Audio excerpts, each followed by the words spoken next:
எல்லோருக்கும் வணக்கம். இந்த நிகழ்ச்சிக்கு அன்பு கூப்பிட்டாப்புல, அண்ணே நீங்கள் வரணும் அப்படின்னு. நான் ஆடியோ ரிலீஸ்லாம் வர்றதில்லப்பா, ரொம்ப வருஷமாக என்னோடய ஆடியோ ரிலீஸ் தான் வருது, ஒரு 12 வருஷமாச்சு, எதுக்கும் போனதில்லை, ஃபங்க்ஷன் போகிறதில்ல அப்படின்னு சொன்னேன். இல்லை நீங்கள் வரணுன்னாரு. தம்பி நான் ஊருக்கு போகிறேன், துபாய் போயிடுவோங்கிட்டான்ட்டு துபாய் போகிறேன் அப்படின்ட்டேன். அதுக்கப்புறம் வச்சிட்டாரு. அவருக்கு தெரியும் எங்கே அடித்தா எங்கே வலிக்குன்னு தெரிஞ்சிருக்கு போக. அடுத்து ஃபோன் தம்பிகிட்ட இருந்து வந்துச்சு. செம்ம அடித்தாப்புல. அடித்தோன்னு, தம்பி சார் வர்றேன் நாளைக்கு தானே சொல்லிட்டாப்புல, நாளைக்கு காலையில் நான் வர்றேன். நான் வராமையா, கண்டிப்பாக வந்து உன வாழ்த்த வருவேன் அப்படின்னு சொன்னேன். ஸோ அப்படி தான் வந்திருக்கேன். அவர் ஏன்னா விஜயகாந்த் சார் இருந்தால் உரிமையாக கேட்பார் வாங்கன்னு. அவரை கேட்க விடக்கூடாதுன்னு நான் நினச்சேன். அதனால தான் அவரை வாங்கன்னு கூட கேட்க விடல அந்த டைம். ஏன்னா அதுதான் நாங்கள் வந்து விஜயகாந்த் சாருக்கு செய்கிற ஒரு இது. ஏன்னா அவர் எங்கள் மண்ணின் மைந்தர், எல்லாருக்கும் இப்போ மண்ணின் மைந்தர். எங்கள் ஊர் மதுரை, ரைஸ் மில்லு, இதெல்லாம் எனக்கு நினைவுடுது.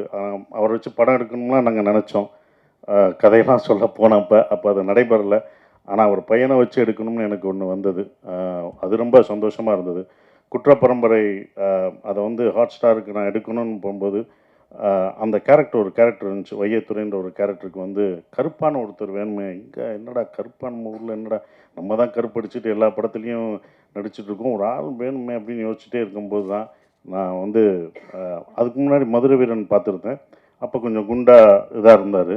நான் ஒரு இன்ஸ்டாவில் பார்க்கும்போது ஒல்லியாக ஹைட்டாக யார் இது அப்படின்னு சொல்லி திருப்பி பார்த்தேன். அப்படி டாகை வச்சுட்டு அப்படி நிற்பார். அந்த அது கண்ணாடி போட்டு நிற்கும்போது அவ்வளோ அவருடைய என்ன உழைப்புனா, உடலை அவ்வளோ அழகாக நல்லா உழைச்சி ஹைட்டாகவும் அதை வந்து அதுக்காக பண்ணார்ல. நான் கேட்டவனே, தம்பி எப்படி தம்பி பண்ணீங்கன்னு. சார் நான் போய் இத்தனை மாதம் நான் ஹார்ட் ஒர்க் பண்ணி என் உடம்பை குறைச்சேன் அப்படின்னாரு. பார்த்தீங்களா, அது எனக்கு ரொம்ப பிடிச்சிருந்த அவரோட ஹார்ட் ஒர்க். உடனே எனக்கு தோணுச்சு இந்த கேரக்டருக்கு இவரை தவிர வேறு யாருமே பண்ண முடியாதுன்ட்டு நான் வந்து டெஸ்ட் ஷூட் எடுக்கணுன்ட்டு கூப்பிட்டேன். இது ஹாட் ஸ்டார் கூட பண்ணலை, யாருக்கும்னா நம்ம எடுத்து பார்த்துக்குவோம் அவர் எப்படி கரெக்டாக இருப்பாரான்னு சொல்லிட்டு நான் வந்து வாங்க தனியாக நம்ம 2 பேரும் தான், வேறு யாரும் கிடையாது, போட்டு ஒரு ஃபோட்டோ எடுத்து பார்ப்போன்னு நான் வந்து எடுத்து பார்த்தேன். அவங்க சொன்ன மாதிரி அந்த கண்ணை தான் ஃபஸ்ட்டு எடுத்தேன். கண்ணை பார்த்தோன்னே விஜயகாந்த் சார் தான் எனக்கு ஞாபகம் வந்தார். கண்டிப்பாக அந்த கண்ணில் அப்படியே இருந்தது. அந்த கண்ணை தான் நான் போஸ்டராகவே வச்சு அவங்களுக்கு காமிச்சேன், மேடத்திட்டையும் காமிச்சேன். அப்புறம் மேடத்திட்ட சொன்னேன், இவர் தான் வேணும் எனக்கு வந்து 60 நாள், என்ன இவ்வளோ நாள் டேட் கேட்குறீங்க அப்படின்னு. நீங்கள் கொடுங்க மேடம் அப்படின்னு. அவரை மூத்தவரை வேணால் அரசியலுக்கு வச்சுக்கோங்க, இவர் எங்களுக்கு சினிமாவுக்கு கொடுங்கன்னு கேட்டேன்.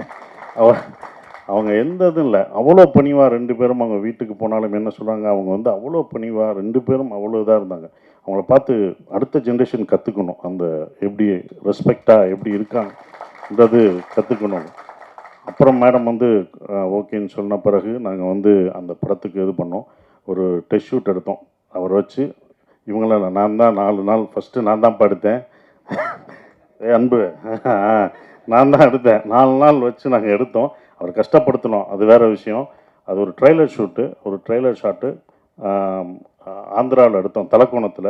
அந்த ரிவரில் ஓடி வரணும், அது ரொம்ப கஷ்டமானது. செருப்பு போடக்கூடாது, அதில் ஓடி வரணும், குதிரை விரட்டிட்டு வரணும், குதிரையோடு ஓடி வரணும். குதிரையும் அவரும் வரும்போது 2 பேரும் ஒரே மாதிரி இருந்தாங்க. ஷாட் வைக்கும்போது அந்த குதிரை வேகத்துக்கு வந்தது எனக்கு இன்னும் அது வரலேன்னு வருத்தப்படுறேன். இந்த ட்ரெய்லரை கொண்டு வர முடியலேன்னு வருத்தமாக இருந்தது. அதுக்கப்புறம் தான் அந்த முடி ஹேர் ஸ்டைல் வெட்டி அவர் வெளியிலலாம் போனோடனே, ஃபங்க்ஷன்லாம் போனோடனே அன்பு பார்த்துட்டாப்புல, இது நல்லா இருக்காரே, இவரை நம்ம இது பண்ணணுமே சார். அடுத்து நான் விதை போட்டு வச்சுருக்கேன்டா, ஏன்டா என்கிட்ட கேட்குற, நான் அவரை விட மாட்டேன் அப்படின்னு.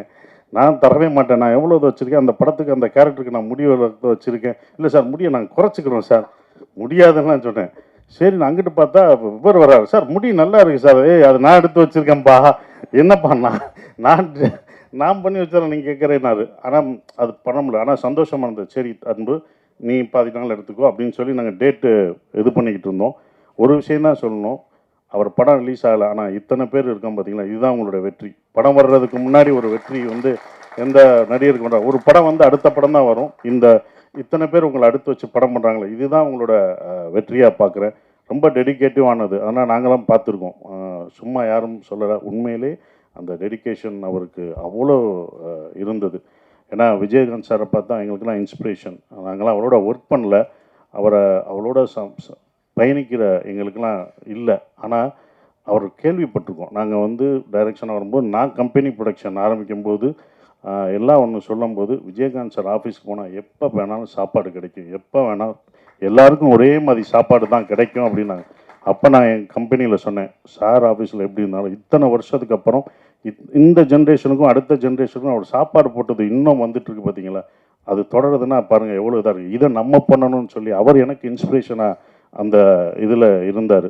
அது வந்து ரொம்ப இது சுதீஷ் சார் சொன்னார், விஜயகாந்த் சார் மாதிரி தம்பியை பத்திரிக்கையாளரும் மக்களும் அடுத்து அவரை ஏற்றி விட்டுருங்க அப்படின்னு சொல்லிட்டு இருந்தார். சார், தமிழ்நாடு மக்கள் ரொம்ப சென்டிமெண்ட்டான ஆளு சார், யார் சென்டிமெண்ட் பீப்புள் சார். நாங்கள் எப்படி விஜயகாந்த் சாரை வந்து அப்படி தூக்கி வச்சு தமிழ்நாட்டுக்கு கொண்டாடிச்சோ அதே மாதிரி அடுத்து சண்முக பாண்டியனை கண்டிப்பாக தமிழ்நாடு மக்கள் கைவிட மாட்டாங்க சார், தூக்கி கொண்டாடுவாங்க சார், இது உறுதி சார்.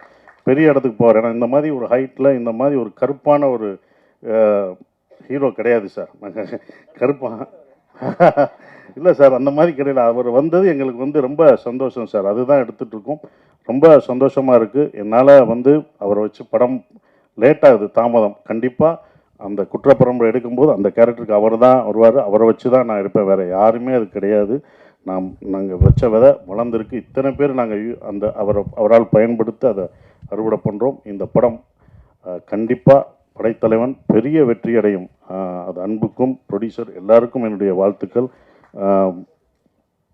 கேமராமேன் சதீஷ் சார், அவரோட ஒரு படம் நான் பண்ணிகிட்ருக்கேன். ரொம்ப அற்புதமான ஒரு கேமராமேன், டெடிக்கேட்டிவாக ஒர்க் பண்ணுவார். அவர் ஒர்க்கையும் பார்த்துருக்கேன், ரொம்ப அற்புதமாக பண்ணுவார். இந்த படத்தில் பணியாற்றிய எல்லாருக்கும் என்னுடைய வாழ்த்துக்களை தெரிவிச்சுக்கிறேன். அவரை வாழ்த்த வந்த எல்லாருக்கும் என்னுடைய வாழ்த்துக்கள். நன்றி.